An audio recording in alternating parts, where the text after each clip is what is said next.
it's not like some particular person in the family that we know everyone in the family, right? Whether it is the children, whether parents, children, grandparents, the relatives. So we know everyone. There is a sort of connect with the family. Generally say, like, you have any symptom, you have, trust a primary physician, trust your family physician. They are the best person to who will tell you what it is actually. That is where the family physician can help, because she knows the entire family. You understand the potential risk factors, you know their lifestyle, you know everything about them. Apart from that, now hypertension, that is something which is there, because I think stress is there in all levels. Okay, and post COVID, I think things, mental stress, physical stress, everything has taken over. So hypertension has become very young, very, very young. Say usually a basic master health checkup for the age. Okay, basic health checkup for the age. So there is health check for kids, for teens. There is health check for the youngsters and then older age group. Like Apollo ProHealth package is very, very well designed. Okay, and it's powered by AI, and wherein we are doing a lot of screening for all probable diseases. If you are having good food, if you know what you are eating, if you are including your minerals, vegetables, everything in the diet, then actually you don't need multivitamins. Hello and welcome to another episode of Health for You. Today with me is a very special guest, the most important doctor, I must say, which many of us these days have kind of forgotten. I have with me Dr. Bindu Suresh, who is a family physician at Apollo Clinics. Welcome to the show, ma'am. Thank you so much for having me here. Thank you, ma'am. Ma'am, my first question to all my guests is, if today, if not a doctor, what would you have been? I think, back in our times, we were like almost tuned, like, you become a doctor and this, like that. So I haven't actually thought much about what I would be. So other it's a than family this. thing, like there were people in your family who No were one. doctors, or I'm you're the first doctor in the family. but who inspired you? My mom. Your mom. Wow, Yes. fantastic. Yes. So you were focused. I to was be very focused right from the beginning. I was very focused, very much interested in going to clinics, watching doctors, what they do. So I think I have never ever thought what I would be if I was not a doctor. That's very nice. Ma'am, general physician is something which, of late, that has become, everybody wants to move into specialities. How come you chose to be a general physician? Well, so I like this part. I mean, this being a general physician mainly because I feel that there is more connect with the people, more connect. We know it's not like some particular person in the family that we know everyone in the family, right? Whether it is the children, whether parents, children, grandparents, the relatives. So we know everyone. There is a sort of connect with the family, and it's we are like more a part of their family. Right. Okay, so I think that was a very good feeling, where it is not a very professional feeling. It is more like being a part of them, and that makes us feel very nice. That's nice. So I decided I would continue being a family physician. That's Yes. amazing, ma'am. Actually, my first question was that, when did we actually move away from this? Because I remember, I'm sure people born until their probably 90s, maybe I can say, everybody knew that there used to be one doctor, like a family doctor, and from grandparents to, as and then even our children probably, like we had Yes. everybody going to one doctor. Yes. When did we actually move from that whole concept? Well, I think the social media played a big role there. Okay, so of course, specialties came in, super specialties came in. The social media made people more aware of that. Maybe sometimes it is good, sometimes it is bad, but I feel like the moment when somebody has a headache, right? They will Google. They'll say when they Google for a headache, the first thing to come is to meet a neurologist, right?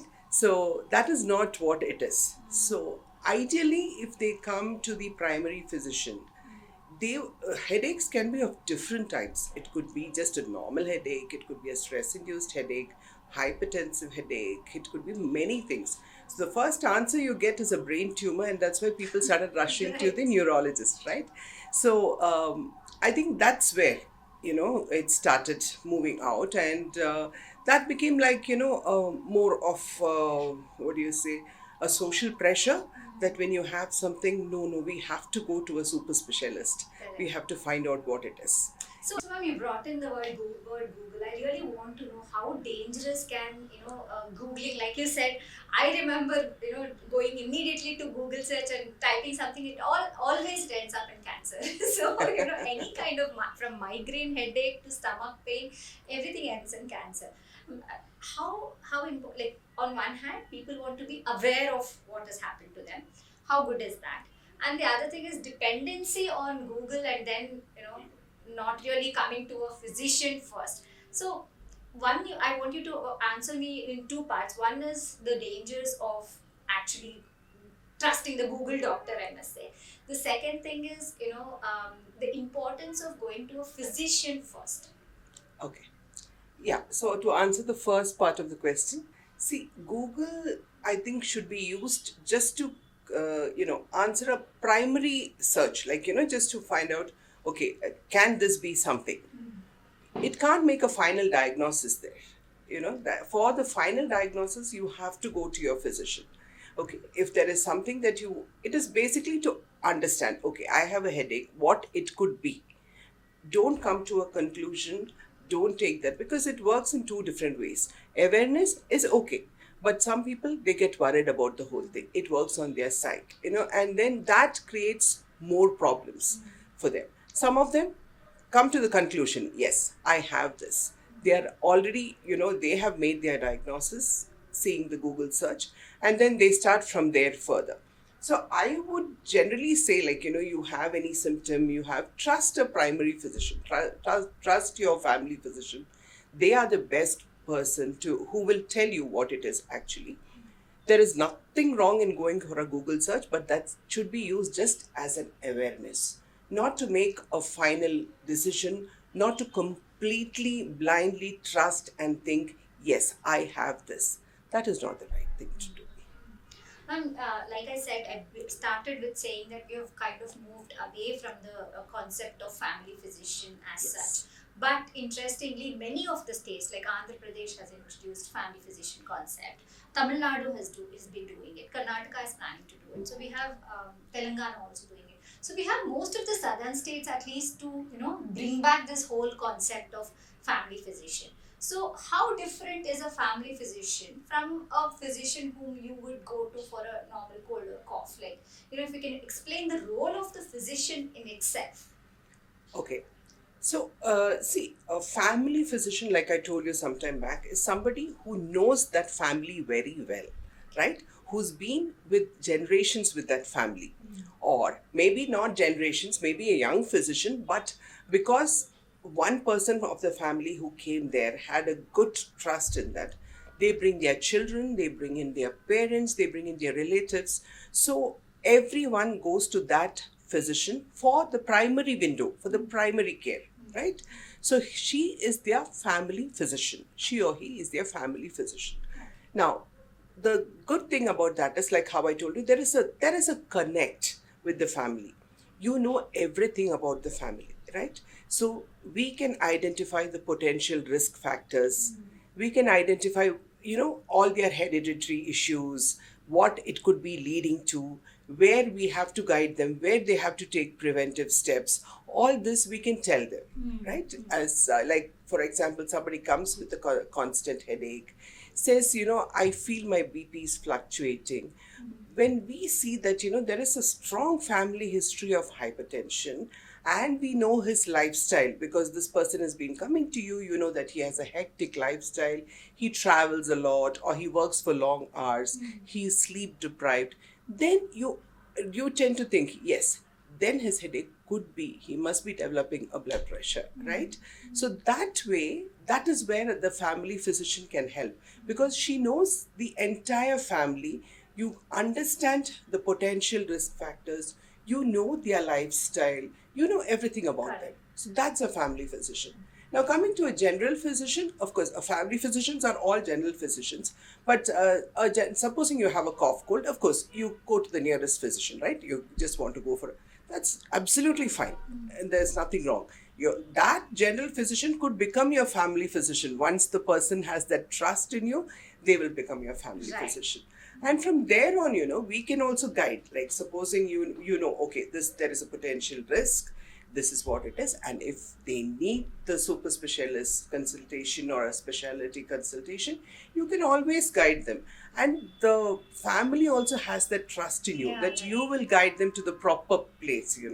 So that's where the role of the family physician comes. And now I think slowly people have started understanding that, because I don't know. I mean, whether this is the right time to tell you, but I had this one patient who had their father brought in with history of fever for quite some time, on and off. So, old man with a long history of fever on and off. So, first thing that comes into mind, could it be a cancerous thing? Could it be something? Lots and lots of investigations done. Every evening he has chills and fever.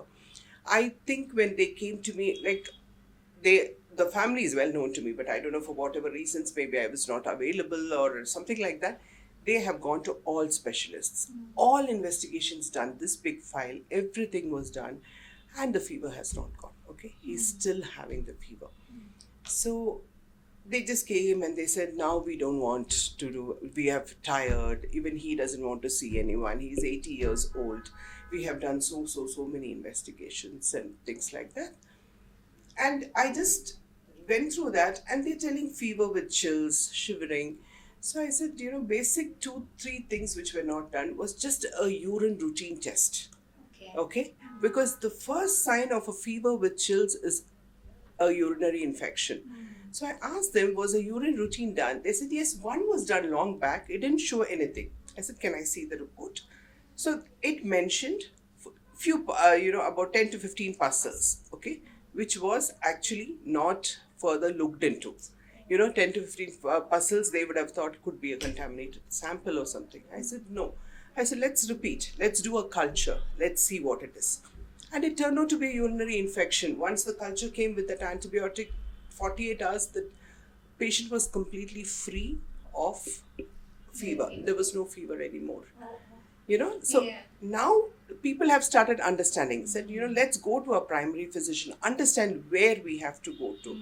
So I think that's how the concept of family physician is coming back That's now. very nice. Actually, we can probably call family physicians the detectives, who will kind of detect something which is really, which many a times, I'm not saying that specialty is not a good thing, but then, many a times it might go miss, like you said. Yes, So, it will. ma'am, coming to the, when you look at your clinic, in your clinical practice every day, what is the most seen, commonest diseases that you are seeing? Like, people coming in with, what is the most kind of diseases that you're coming up across with? Okay, I mean, being a physician, of course, all the infectious diseases or the seasonal diseases, they are the ones which keep coming to us. Apart from that, now hypertension, that is something which is there, because I think stress is there in all levels. Okay, and post COVID, I think things, mental stress, physical stress, everything has taken over. So hypertension has become very young, Okay. very very young, and people don't want to accept that they are hypertensives. Okay, so when a younger person comes and when you check and you say it's 140/90 or at a risk, they say, no, I think I'm just stressed when I come here, or maybe I didn't sleep well. So we give them all that, we give them the time. It's not like the moment you see that 140/90 you're just going to treat them. So but it is seen that the hypertension has become much more younger. Sugars, maybe because of the type of eating, Right, the they eat at lifestyle. odd hours, and then it's mostly junk food, because they're not able to move out of the desk. So whenever they're able to move out, they just gobble in the food, whatever they get, and things like that. Lack of sleep. See, all this leads to a lot of lifestyle diseases, and most of them have become pretty young.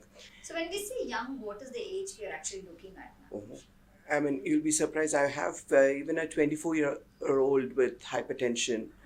Um, Many in their 20s with hypertension and sugars have also, diabetes has also become very, very young these days. And majority of the times, what I have noticed is even in my own families, many of them, when we tell them that this is what the problem is, and you need to start medication as well along with the change in lifestyle, they're very reluctant to start on these medicines. How important does that become to actually listen to the doctor? Well, that is a big challenge for a family physician.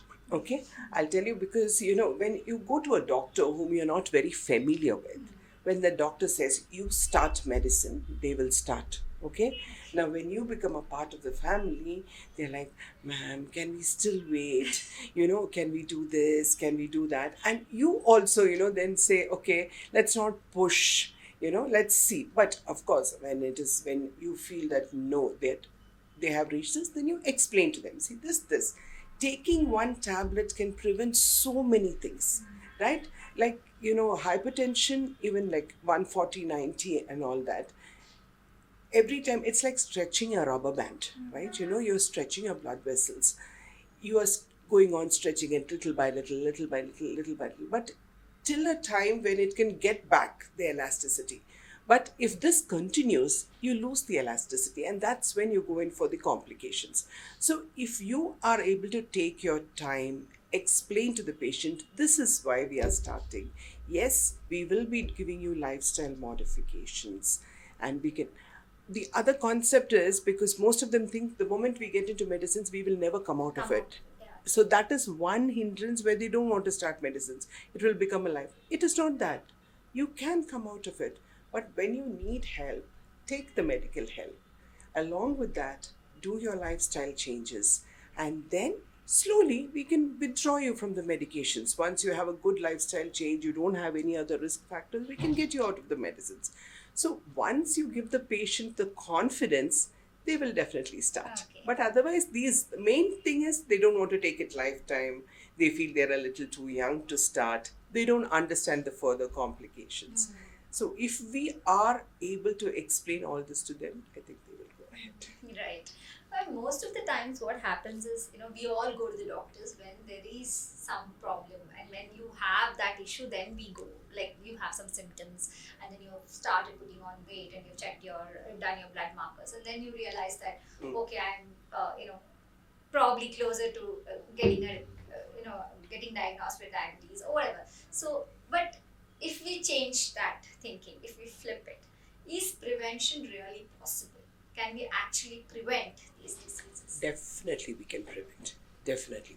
That way I'm quite happy with the companies and, most of the companies introducing these schemes of preventive health check or a pre-employment health check, pre-travel health check, because these things, when you do a preventive health check or you just go for a health check just to know your parameters, most of the times we can identify certain risk factors in that. And if it is detected very early, you don't need medications. Small lifestyle changes, and it'll do wonders. All your numbers get back to normal. And then you're already aware that your numbers can go bad. You know what you have to do to keep your numbers at bay. So definitely that plays a very, very good role. So I think, yes, that concept should come in. Let's just go for a health check, like, every year. Or, I mean, depending on, like, for some of them, it's every year. When you have a risk factor, then we say every 6 months.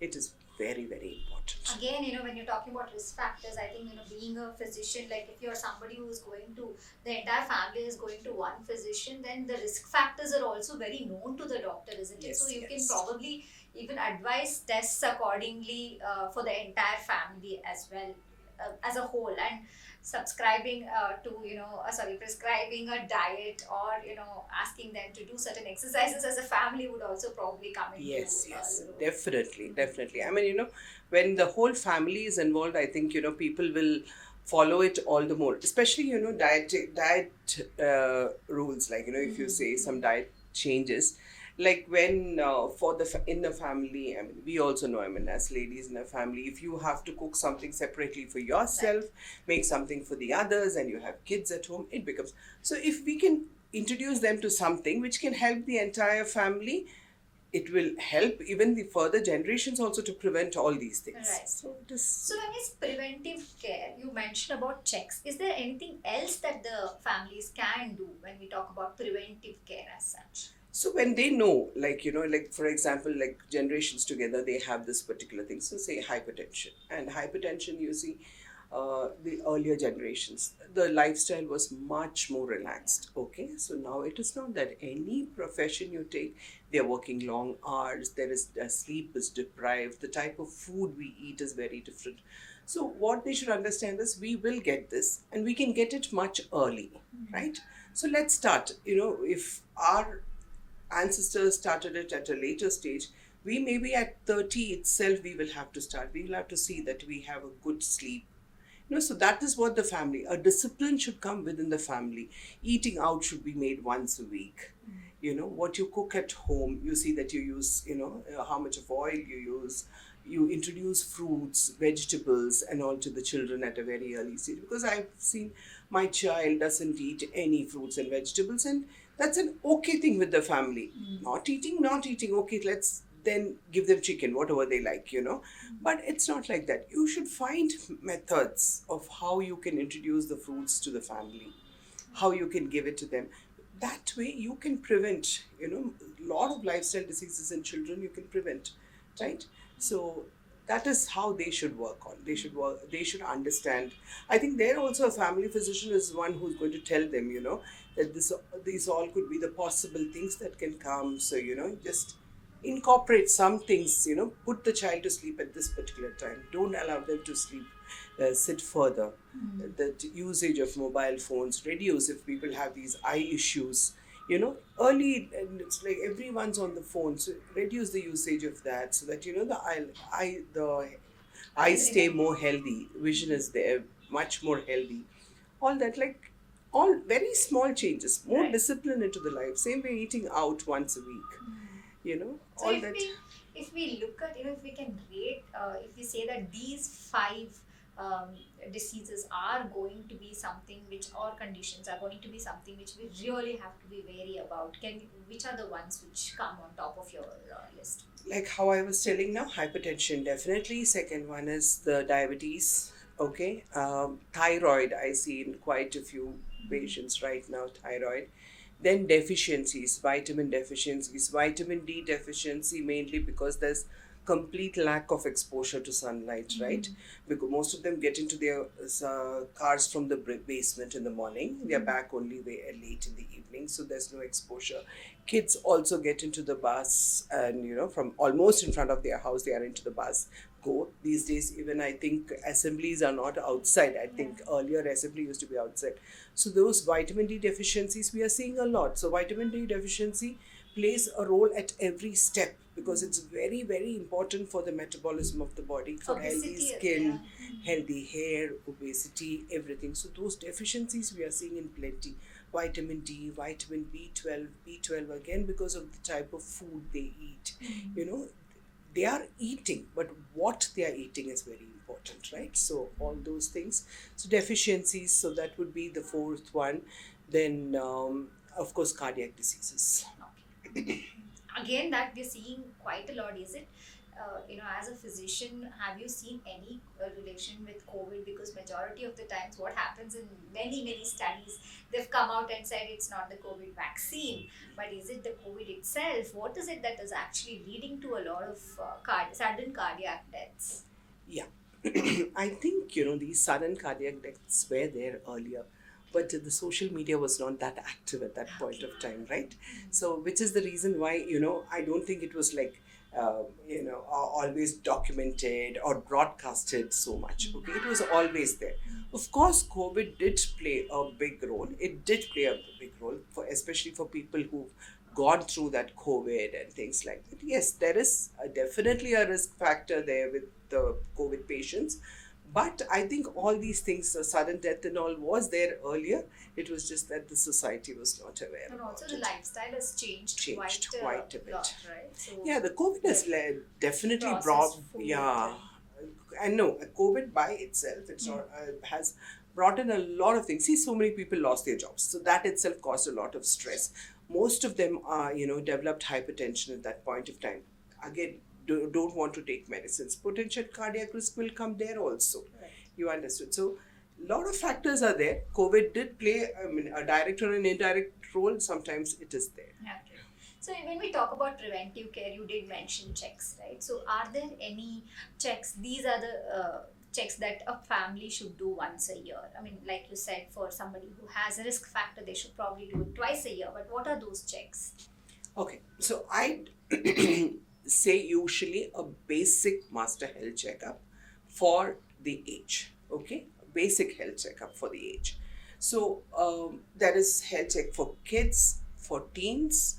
There is health check for the youngsters and then older age group, like and for ladies, like say after 40, they have certain hormonal changes, and after 50, or that perimenopausal changes.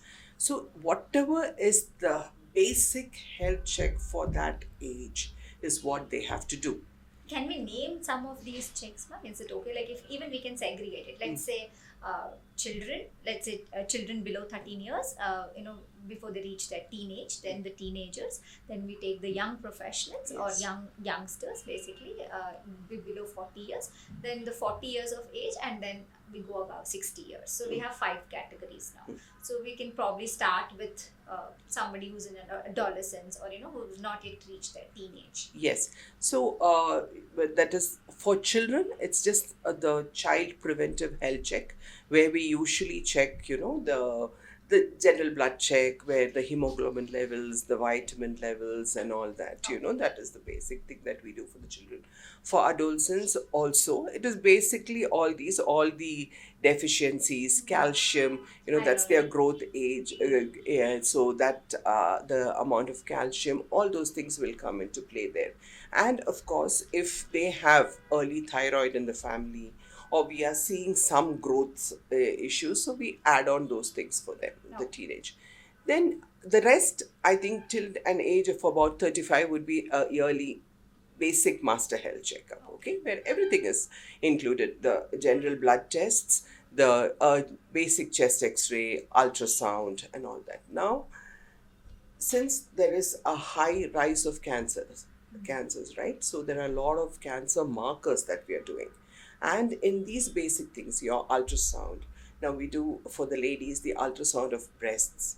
Okay, we don't go for the invasive ones. We now try an ultrasound just to see if there is any hot spots, and then we decide whether we should go for an invasive thing. So these things definitely help us to identify the risk factors. Okay, so that is it. The basic blood tests with a baseline ECG, chest X-ray, ultrasound of the breast. For ladies, the Pap smear, something like that would suffice.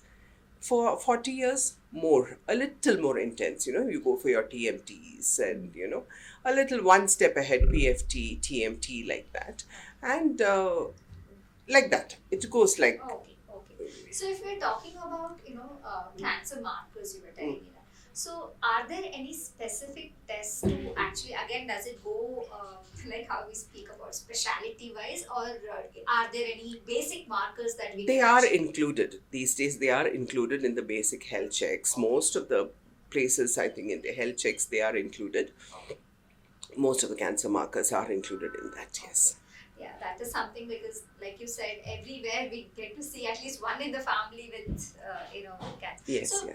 talking about cancer and hypertension again, and diabetes, and even cardiac risk. So when you have somebody in the family who's already facing this issue of cardiac health, or diabetes, how important does it become for the next generation? Like suppose your father is a person with diabetes for quite some years, then how important does it become for the son and the grandchild to actually be careful about these things? Yes. So it is very important, because once it is there in the generation, it's not just your grandfather. You will also just analyze your great grandfather, if it's coming in every generation, when did they get it, and all that. So once you have a potential risk, he had got it at 40, I can get it at 30, I can get it earlier than that. Then first thing is, of course, a basic health check to see where you stand. Then lifestyle changes, regular walks, the type of food that you eat. Don't overindulge on, carbs and things. So you find out in the family where your carbs are coming from. Is it the rice intake? What is giving you that so much of carbs? So that you bring about my little bit of changes and all that for you, for the child, for everyone. Your child needs what you introduce to the child, right? So that, just if you are strict and tell them that maida products are definitely causing a lot of issues. You see a lot of these days, you see a lot of gluten allergies. All these things have come in now, so that's because of all the junk food, right? So what you say, like, you just tell them, we will go out and have food, but it would be once a week. That's enough. And it's not like every other day you Swiggy, get your Right. things, eat what is there. So those things That's that the we can biggest stop. culprit now. I think the Swiggy and Zomato has Yes, kind yes. of spoiled us. Yeah. When we're talking about staying healthy and preventive health check as well, how does Apollo Pro Health package here? How does Apollo come in? What does it do? Okay. So the Apollo Pro Health package is very, very well designed. Okay. And it's powered by AI. And, wherein we are doing a lot of screening for all probable diseases, probable lifestyle diseases, for everything. Okay. So this gives us an early detection, you know, to find out what you are at a risk of, right? And then when you see your physician, they are able to give you all the preventive guidelines, how you can prevent further aggravation of these numbers, how you can change, bring about small changes, modify your lifestyle, what you can do so that these things are kept under control, which is very, very important. Okay. How does this happen? Like that? Is it a scan? What is it exactly? There are blood tests, there are scans, yeah, and you get yeah, basically it's the scan reports and the blood test reports. And in that, once once your report has been generated, we can definitely find out what you are at a risk of, maybe near future, further, may not be in the near future, but you can potentially get this, right? So if we can definitely, that So you is will what. tell all of those things. Yes, as yes, well. the Like, Pro you Health. are at risk for this particular Yes. disease, so you start prevention. Yes, yes. That's fantastic. That is Yeah. what Pro Health is designed It's for. like an entire dashboard, I must say, for the family to Ye- actually keep a check, right? Yes, So, yes, definitely, yes. that's very interesting. I'm sure you meet a lot of people through your Pro Health. You must have seen. Is there any case study which you can actually tell us that this particular thing we started and we could find out something from Yeah, that? yeah, definitely, Anyone, definitely. if you can share. So, I remember a patient, she was just about 28 years old, and then she came in and we advised the Pro Health, and then she said, I don't have any symptoms. Why do I go for the breast scan? I don't think I need to actually do that, and things like that. I said, it's a part of the program. You want to do it, it's better to do it preventive. And yeah, finally, they went, because see, some of them have this also, like, if you do a scan, you can get cancer from that. So I don't know, that also I think they read it somewhere. If you do that because of the The radiation, race, yeah. you can get a scan and things like that, something. So we tried convincing, and then we found a hot spot, and it was a very small one, but unfortunately it was one type which can spread very fast. Okay. And it was so good, like, that patient came back to us and said, she said, like, I'm so glad, because I didn't have to do anything. She just had to remove only that. She didn't require any for, but had this spread, what she would have gone through, Right. right? So that is something. Then of course we had another person who did his TMT. Okay, so when he did that, so his dad actually had cardiac issues, and so we were telling him, like, we should be doing the TMT in mod brews and stuff like that. And this guy said, he said, no, no, no, I can do everything. He started, but by the 6th minute, he almost passed out. He was fainting. So we took him, and then we said, okay, well, let's stop. But then he said, maybe I was sweating. So he had multiple things to say, he said, maybe I just ate, I did this, I did that. I said, anyway, let's do an echo. Let's just see what it was. and the echo showed a developing aneurysm, which is quite a, you know, very, very risky thing which was happening, and it was good that we detected early immediately. I mean, almost, I think the very next day he was taken, and, it was done. And so certain things like this, definitely it I'm picks sure up. this is something which much needed nowadays because you don't know what's coming. So Yes, you yes. definitely need to know, and if there is a AI which can actually predict it, and if there is a program like a package for that, I think people should really They should go in go for. they should Yeah. go ahead. Even like, cysts, like PCOS or polycystic ovaries, people keep saying, I have it from childhood. Yes, I do have cysts from childhood. But that is not something which is to be completely, said, okay, it is there, so forget it. It's not like that. So that can also lead to multiple things, right? So every small thing detected should be looked into and should be changed. PCOS, it's not necessary you have to take medicines, but that lifestyle change is very important, because it's not good to keep these cysts, Right. that will also lead to hormonal changes, which can lead further to other issues, right? So we will have Some questions which have been mailed to us, and our viewers and listeners do write their Okay. queries. So I've got few of them here. One, I think we've already discussed, this 5 problems that you see most commonly in your clinic. I think we've already discussed that. So most common health issues that young professionals, especially techies, are at risk for. Okay. Stress. Okay, that is the first thing that we see, and because of stress, they come with a lot of headaches. Okay, and that leads, of course, hypertension, all migraine headaches, cervical spondylosis, because the sitting position, which is not right. They work on the system, they can sit in any position and work. They have a lot of neck stiffness with the radiation of pain to the shoulders, back, and all that. So most of them come with a lot of this thing, cervical spondylosis, lower back pains, everything. Then, of course, vision, eyesight is an issue for them. Um, Odd hours of eating, so gastric issues. A lot of them come with, and we've seen, I have not seen this many endoscopies happening as much as I see right now, because most of them have this burning sensation not subsiding with the regular antacids. Again, what happens is antacids also, they just pop it Oh, in, yeah. like just like that. They don't Chocolate. understand. Yes. So, and then, later on, nothing gives them an effect. So there, both stress as well as this erratic way of eating comes into play. So that is another thing which we see very often in techies. Then, of course, their sleep hours. They are quite sleep deprived. The number of hours they sleep is not good. So all this What leads about to, fatty liver? Do you see? yes, we do see fatty, non-alcoholic non-alcoholic fatty liver. That's the same thing, no? See, they don't eat. When they go and eat, they eat junk food. Okay, then no movement. They are sitting for hours together. There's no exercises which happen. So all this, definitely a lot of fatty liver which we can see. Again, I feel that is one thing which people say, fatty liver grade 1.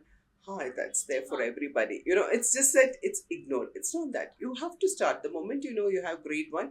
You make lifestyle corrections right from there, so that it doesn't lead to anything further. This is the question which more even I have. Is multivitamins really needed, or is it overhyped? It is overhyped. So which are the basic ones that you actually need to be probably taking? If you are having good food, if you know what you are eating, if you are including your minerals, vegetables, everything in the diet, then actually you don't need multivitamins. Okay, when your body is weak, say you develop a cough cold, or you develop something, that time your body is weak, your body needs a little more of the vitamins to fight it out. You can take for those 10 days, 15 days, till you start feeling okay. But then after that, I would still prefer, this is basically for the youngsters, I would still prefer you having good food, because when you have food and you take it, its natural source in the first place, your body is working, releasing its enzymes, absorbing what is necessary and everything. When you take multivitamins, pop in the pills, you are giving vitamins in a completely formed way into your body. Your body doesn't have to work for it. So where, you are just making the body more and more lazy, right? So you don't need to do that. Till a certain age, your body has its lot of reserves. So even if 2 3 days you don't eat this properly and all that, your body reserves are very good. That itself will help, you know. So you don't have to just take in multivitamins, pop in iron, nothing like that. Of course, in your health check, you find a deficiency. For that time period, you have to take it. But always understand where you can get naturally from that. Now, after a certain period of time, when the body reserves come down, when the body metabolic rate is down, when you cannot eat certain things, that's when you should start taking some supplements. Again, there are people who come, you should see they come, they take all the supplements they're taking, vitamin E, D, A, this B complex. It doesn't work. They all hamper the absorption of each other. Okay. There is a method of taking it, so that is, you should ask your physician and take whatever you're taking, not just popping. Okay, okay, that's very important, I guess. What's the weirdest reason someone gave avoiding a health checkup? Like if you can, I'm sure there are hundreds that you hear every day, right? Yeah, the most common thing is that the doctor and the lab is making the money. They do it only to make the money. That is the most common thing that I hear. Okay. Yes. But one thing you secretly wish your patients would stop googling. Yeah, okay. Everything. I mean, I think in depth on anything, like say like when they have a left-sided chest pain, and then they Google and find out it is this, that, and to the extent they can come to you and say, why don't you do this test? Right. Yeah, and there are some unnecessary tests I have seen also people get to do. Of course, I don't know. So there will be elements like beryllium. So somebody comes and asks me, why is my beryllium low? And I'll say, oh, that's okay. It's not important, because I myself, I don't know what to explain to them, but they would have Googled that, Okay. and they can come and tell me, no, beryllium can cause this. So that's where no need to deep Google anything. Just find out what it is, and the rest can be clarified with your physician. I think along with Google, you also have influencers now, health Yes, influencers who are lots of like them. big. Yes. So, Below this podcast only, you will find a lot of comments. so what do you have a suggestion for the influencers and for people who are following those influencers? Well, everything depends on the trust, right? You have to make a wise decision. You're going to trust a true professional, or you're going to just trust what comes from outside. Okay, so I would not discriminate anyone. Maybe somebody has got a relief from doing something else, somebody's got a relief from something else, but it will not be a universal thing. Maybe when somebody tried a particular type of medicine or a particular type of drink, their sugars came down. It may be a timely thing, it may have helped them, but that doesn't mean that's going to help every other person. So each individual is different. Everybody's genetic thing is different. So make a wise decision. Decide whom you have to trust. If you could write one health rule on every fridge in India, every refrigerator in India, what would it be? Health rule. Okay. Eat healthy. Give 20 minutes of exercise. Sleep well. Trust your physician. Good one. What's in your snack drawer? They wants to know what is inside it right now. When people want a snack, probably that's what they want to know. Like, what do they snack off on? Well, I think mostly it's fruits and dry fruits. Okay, I think that's the easiest thing that we can in between patients and all that, and healthy version. I've seen people taking this protein bars and all that, but I again, I would personally, I would trust something which comes from my kitchen. Then I would trust a made protein bar and have that. So I personally, I have dry fruits or some Great. fruits. Now, I have one last question. What is your message to people if there is anything coming from a perspective of a family physician? Is there anything that you want to tell? Uh, One message to the public, if as a family physician, what would you want to tell them? Okay, and so I would just want to tell people that, you have any issues, trust one physician.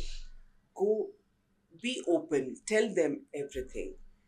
Believe that, physicians are there to guide you. Even if they tell you you have to do a checkup, it is not because they want to make money out of it or they want you to spend. There is a reason behind every doctor telling you what you have to do. Okay, I understand that, nowadays I cannot make this as a common comment because I know there may be other things people have gone through, but that is the reason why you should have a trusted family physician, and just go with what they say. Thank you very much, ma'am. It was really wonderful having you on the show. Thank you very much. Thank you so much. Thank you so much. That is all we have for today. Thank you very much.